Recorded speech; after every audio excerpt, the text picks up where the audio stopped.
Hi friends, எல்லாருக்கும் வணக்கம். இன்னிலேருந்து பசங்களுக்கு ஸ்கூல் ஃபுல் டே ஸ்டார்ட் ஆகுது. அவங்களுக்கு பிரேக்ஃபாஸ்ட், லஞ்ச் இதெல்லாம் செய்யணும். நானும் சீக்கிரம் எழுந்திரிச்சிட்டேன். 2 டேஸ்க்கு முன்னாடியே ஸ்கூல் ஸ்டார்ட் ஆயிடுச்சு. ஆனா ஹாஃப் டே தான் போனாங்க பசங்க. ஸ்நாக்ஸ் மட்டும் கொடுத்து அனுப்புற மாதிரி இருந்துச்சு. இன்னைக்குதான் லஞ்ச் பேக் பண்றது ஸ்டார்ட் ஆயிருக்கு. இந்த உப்பு, மிளகுத்தூள், சில்லி பவுடரு இதெல்லாம் வந்துட்டு பாட்டில்ல காலி ஆயிடுச்சு. அதனால முதல் நாளே பாட்டில் எல்லாம் கழுவி வச்சுட்டேன். இதெல்லாம் நல்லா காஞ்சதுக்கு அப்புறம் காலையிலேயே இதெல்லாம் கொட்டி வச்சிடலாம்னு சொல்லிட்டு ஃபில் பண்ணிட்டு இருக்கேன்.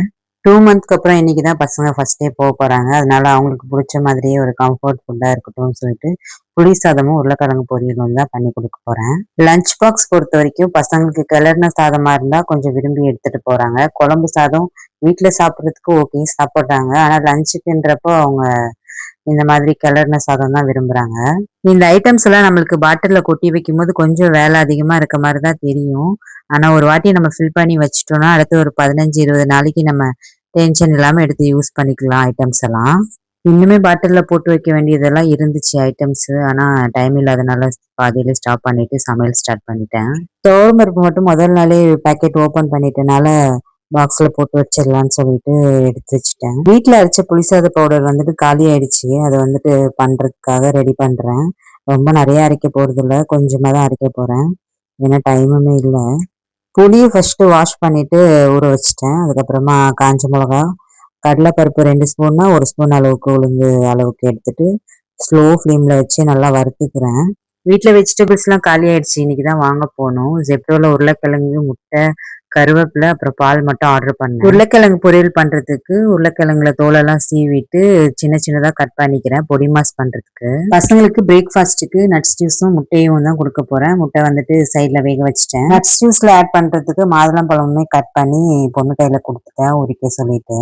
பிரேக்ஃபாஸ்ட் பண்றதுக்கு பெரிய வேலை எல்லாம் இல்லை. நட்ஸ் ஜூஸ்ன்றனால அவ மாதுளம்பழம் உரிச்சு கொடுத்தா நான் நட்ஸ் கூட போட்டு அரைச்சிட்டேன், வேலை முடிஞ்சு. இப்போ இந்த பருப்புமே நல்லா வறுபட்டுருச்சு. காஞ்ச மிளகா, கடலைப்பருப்பு, உளுந்த பருப்பு எல்லாம் வறுத்தோம் இல்லையா, அதுவுமே நல்லா லோ ஃப்ளேம்ல வச்சு சிம்ல வறுத்து முடிச்சாச்சு.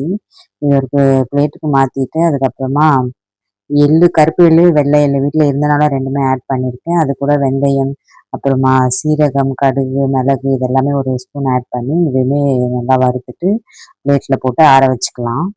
பொடி மாஸ்க்கு எண்ணெய் ஊற்றி கடுகு, கருவேப்பிலை போட்டு நல்லா பொரிஞ்சதுக்கு அப்புறமா உருளைக்கிழங்கையும் போட்டு நல்லா உப்பு போட்டு ஃப்ரை பண்ணணும். அதுக்கப்புறமா நான் வந்து குழம்பு மிளகாத்தூள் ஆட் பண்ணி ஒரு 5 மினிட்ஸ் வச்சு ஆஃப் பண்ணி இறக்கிடுவேன். ஒரு பேன்ல வேர்க்கடலையும் கடலைப்பருப்பும் ஃபர்ஸ்டே தனியா வறுத்து எடுத்து வச்சுக்கிறேன். அதுக்கப்புறமா தாளிக்க ஆரம்பிச்சுக்கிறேன். புளிசாதம் வந்துட்டு நல்லெண்ணெயில பண்ணா ரொம்ப டேஸ்ட் நல்லா இருக்கும். நம்ம வந்துட்டு நல்லெண்ணெய் சேர்த்துக்கிறேன். அதுக்கப்புறமா கடுகு, காஞ்ச மிளகா, கருவேப்பிலை எல்லாம் போட்டு தாளிச்சுட்டு அதுக்கப்புறம் பெருங்காயம் ஒரு 2 ஸ்பூன் வந்துட்டு தனியா பவுடர் ஆட் பண்ணிக்கிறேன். உப்பு ஆட் பண்ணிட்டு மஞ்சத்தூள் அப்புறம் கரைச்சி வச்சிருக்க புளியை ஆட் பண்ணி நல்லா கொதிக்க வச்சுக்கலாம். நம்ம பருப்பெல்லாம் வறுக்கும் போதே தனியாவுமே சேர்த்து ஆட் பண்ணி வறுத்துக்கலாம்.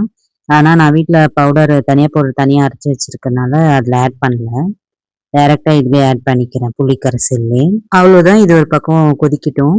நான் வந்துட்டு இப்போ வறுத்து ஆற வச்சோம்ல அதை வந்து மிக்சியில போட்டு அரைச்சி எடுத்துக்க போறேன். அது வந்து கொஞ்சம் குறைன்னு அரைச்சி எடுத்துக்கலாம். ரொம்ப நைஸா அரைக்கிறத விட குறைன்னு அரைக்கிறது இன்னுமே டேஸ்ட் நல்லா இருக்கும். நட்ஸ் ஜூஸ் பண்றதுக்கு நைட்டே நட்ஸ் எல்லாம் ஊற வச்சிருக்கல, அதை வந்து மிக்ஸி ஜாருக்கு போட்டுட்டு அது கூட ஃபிளக்ஸ் சீட்ஸ் ஒரு 2 ஸ்பூன் வறுத்து ஆட் பண்ணியிருக்கேன். அது கூட பொமோகிரானட்டுமே ஆட் பண்ணி நல்லா அரைச்சி எடுத்துக்க போறேன். சியா சீட்ஸ் மட்டும் டைரக்டா ஆட் பண்ணக்கூடாது. நம்ம கொஞ்சம் நேரம் ஒரு 1/2 hour முன்னாடியே தண்ணியில ஊற வச்சுட்டு அதுக்கப்புறமா இந்த நட்ஸ் ஜூஸ் கூட ஆட் பண்ணி நல்லா மிக்ஸ் பண்ணியிருக்கேன். புளித்தொக்கு இன்னும் கேஸ்ல சிம்ல வச்சு கொதிச்சிட்டு தான் இருக்கு. அந்த கேப்ல நான் பசங்களுக்குமே ஜூஸ், முட்டை எல்லாம் கொடுத்துட்டு வந்துட்டேன்.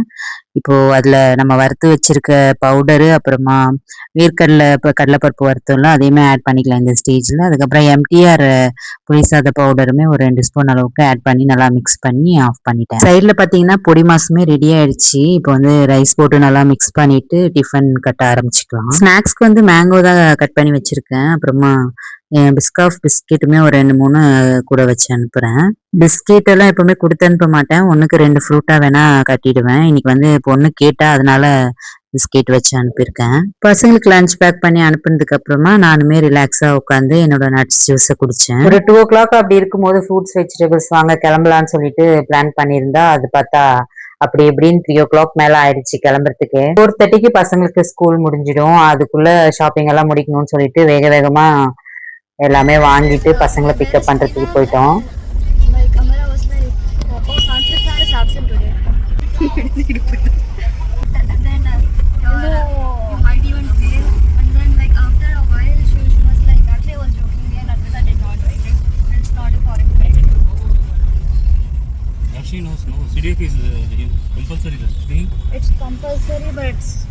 not very necessary. அன்னைக்கு வந்து பெரிய பொண்ணுக்கு மேக்ஸ் டியூஷன் இருந்தனால அவளை மட்டும் டியூஷன்ல விட்டுட்டு நாங்க 3 பேர் வீட்டுக்கு வந்தோம். அப்படியே பசிக்குதுன்னு சொன்னாங்க. அதனால ஒரு சிக்கன் ரோலும் அப்புறம் எக் பப்ஸும் வாங்கி கொடுத்து சாப்பிட வச்சுட்டு கூட்டிட்டு வந்தோம். அப்படியே எங்க அத்தைக்கும் எனக்கும் ஆலு போண்டாவும் வாழைக்காய் பஜ்ஜியும் வாங்கிட்டு வந்தேன் டீ கூட சாப்பிடுறதுக்காக. இதே நம்ம வீட்டுல பண்ணியிருந்த பஜ்ஜியா இருந்தா ஒரு 5-6 கூட உள்ள இறங்கி இருக்கும். அன்னைக்கு வந்துட்டு 2க்கு மேல சாப்பிடவே முடியல. ஏன்னா அதுல ஃபுல் சோடா மாவு தான் போட்டிருப்பாங்கன்னு நினைக்கிறேன். ரொம்ப ஹெவியா இருந்துச்சு. எப்பயோ ஒரு வாட்டி வாங்கி சாப்பிடறதுக்கு ஓகே தான். வாங்கிட்டு வந்த வெஜிடபிள் ஃப்ரூட்ஸ் எல்லாம் எடுத்து அரேஞ்ச் பண்ணி ஃப்ரிட்ஜ்ல வைக்கலாம்னு சொல்லிட்டு நானும் எங்க அத்தையும் ரெடி பண்ணிட்டு இருந்தோம். நான் வந்து உருளியில ஃபர்ஸ்ட் பூவெல்லாம் அடுக்கி வெளியே வச்சிடலாம்னு சொல்லிட்டு நான் ரெடி பண்ணிட்டு இருந்தேன் ஒரு பக்கம். ஏன்னா உருளியில வெளியே பூ வச்சே ஒரு 2-3 நாளுக்கு மேல ஆகுது. எல்லா வெஜிடபிள்ஸையும் தனித்தனியா அந்தந்த கவர்ல போட்டு எங்க அத்தை எடுத்து வச்சிட்டு இருந்தாங்க.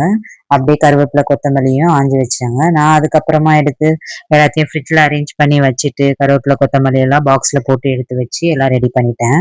ஆப்பிள் மட்டும் சீசன் இல்லையா என்னன்னு தெரியல. பெரிய ஆப்பிள் எல்லாம் கொஞ்சம் ஒரு மாதிரி ஆயிட்டு இருந்துச்சு. இந்த சின்ன ஆப்பிள் நல்லா இருந்துச்சு. அதுல 2 விதமா வேற வேற ஆப்பிள் எடுத்தேன்.